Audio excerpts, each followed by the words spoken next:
member না member না ইয়া না মসজিদ মেম্বার মানে কি জানেন নি আমার নিয়ে আমরা খাওয়ান দিব আমি খাইতাম আর সব মেম্বার ফল চাই আছে আমারে ফল ফল করে খাইতাম বাবা কষ্ট হইতেছে আপনারা আমি একটু জিরাইতেছি আর কি চিল্লা তো ওয়াজ করছি একটু রেস্ট নিতেছি আপনাদের কি কষ্ট হচ্ছে তবে বাজান সুদের ওয়াজ করলে মেম্বার সুদের ওয়াজ করলে যে মজা লাগে নতুন আচ্ছা কোন সুদ কি চল টাকাটা দিছিল মাহফিল ও মাহফিল আমার দেন না ফরওয়ার্ড হইলাম আল্লাহ কবুল করুন আমিন কোন বাপ্পা কথা গেলাম কোনো বকশিস তার আইলো না বকশিস আইলে তো তেলের টেরা দিল তোমরা জীবনে তো তোমরা জীবনে তো শান শুনছ যদি 10 টাকা করে দিতে হবে তাহলে 3 তলা বিল্ডিং করলাম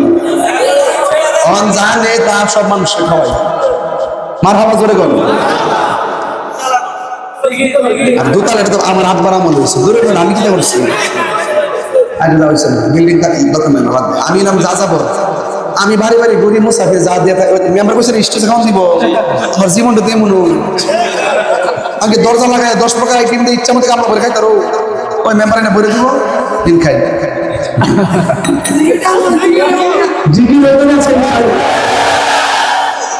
এই এলাকার মানুষ কিন্তু ছাগল গজলের নাম দিলে জোরে জোরে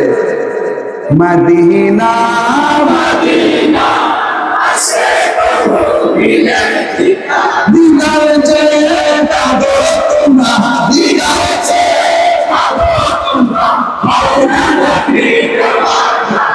মদিনা মদিনা আসে মদিনা কার শান গাইছি এই জবান দিয়ে সুদের টাকা ঢুকবো সুদের খাওয়ান ঢুকবো বাপরে আপনার ফাউডার দিয়ে কই আব্বা গতকাল যদি সুদ খাইলেন কোনো অসুবিধা নেই এখনো যদি সুদের টাকা যদি লাগাই রাখেন আমার কোনো অসুবিধা নেই আজকে তওবা করেন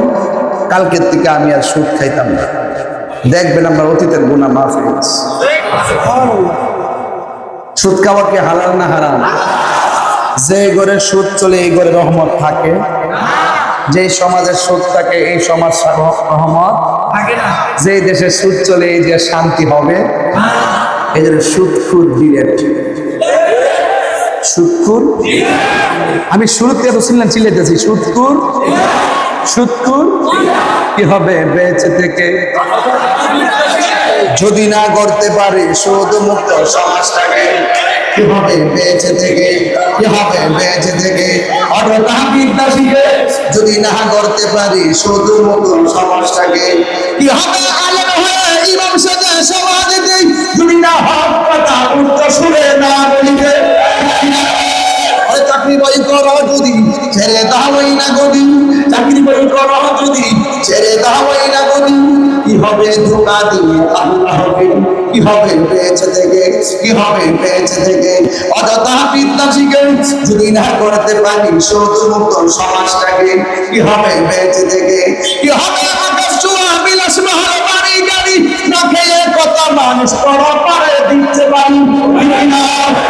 আজরাইল আসবে কবে মাটিতে পড়ে রবে আজরাইল আসবে কবে মাটিতে পড়ে রবে কোনো কাজে লাগবে না তোর বিল্ডিংটাকে ঠিক না কিভাবে বেঁচে থেকে অযথা বিদ্যা শিখে যদি না করতে পারি শুধুমাত্র সমাজটাকে সুখী চলবে না বন্ধ হবে আমার দেওয়ার পুরো পয়েন্ট পরিষ্কার কথা দরকার হয় সুক্তির মক্কা দিয়ে ভাত খাবে কিন্তু সুদের টাকা দিয়ে আইটেম খাওয়ার দরকার নেই কথা কারণ হারামের মধ্যে আরাম সুদকে চলবে না বন্ধ হবে